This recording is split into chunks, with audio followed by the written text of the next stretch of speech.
এখন থেকে আপনার অ্যান্ড্রয়েড ফোনে যে কেউ কল করুক না কেন সঙ্গে সঙ্গে তার নাম বলে দিবে আপনার মোবাইলের কলার টোন। এবার আপনাকে টিয়া ফাঁকি ফোন করুক অথবা জান ফাঁকি ফোন করুক, এতদিন কিন্তু আপনার মোবাইলে কেউ কল করলে সে জান পাখির নাম বলে নাই। এখন থেকে আপনাকে যেই কল করুক না কেন, আপনার জান পাখি বা টিয়া পাখি আপনাকে কল করুক না কেন, সঙ্গে সঙ্গে আপনার মোবাইলের রিংটোনের সাথে সাথে আপনাকে বলে দিবে সেই ব্যক্তির নাম।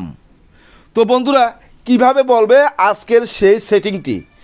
আপনি যখন আপনার মোবাইলে যখন কেউ কল করবে, কল করার সাথে সাথে যখন রিংটোন বাজবে, তখন আপনার মোবাইলের মধ্যে যে ব্যক্তি ফোন করুক না কেন তার নামটি বলে দিবে, অপরিচিত ব্যক্তির নাম্বার বলে দিবে। আর আপনার বন্ধুরা আপনাকে বলবে অ্যান্ড্রয়েড ফোনের মাস্টার। আপনি কিভাবে সেই কাজটি করেছেন তা শেখার জন্য আপনাকে হাতে পায়ে ধরবে। তো এখন শিখতে থাকুন যে আপনাকে কিভাবে সেই সেটিংটি করতে হবে।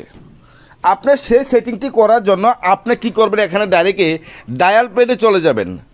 তো ডায়াল প্যাডে চলে যাওয়ার পরে বন্ধুরা আপনি উপরে পাবেন দেখুন 3.com। তো আপনি কি করবেন, এখানে ডাইরেক্টে 3.com-এর উপরে ক্লিক করবেন। 3.com-এর উপরে ক্লিক করার পরে নিচে পাবেন সেটিংসের উপরে ক্লিক করবেন।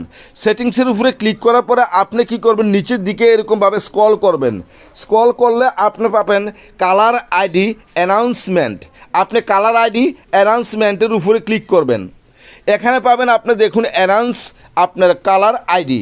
তো আপনি অ্যানাউন্স কালার আইডির উপরে একবার ক্লিক করবেন। ক্লিক করলে আপনি এখানে নিচে পেয়েছেন কি নেভার, আপনি অলওয়েজটি একবার সেটিং করে দিবেন। এই আপনার কাজ।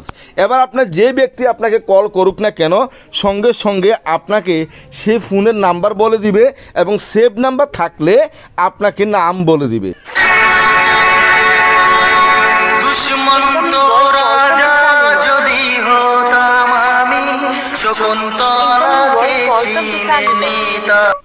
তো বন্ধুরা, এখানে অবশ্যই বুঝতে পেরেছেন যে আপনাকে কেউ কল করলে সঙ্গে সঙ্গে আপনার কালার রিংটোনের সাথে সাথে আপনাকে আপনার সেভ নাম্বারটির কী নামে সেভ করেছেন সেই নামটি বলে দিবে যে আপনাকে অমুকে ফোন করেছে বা কল করেছে।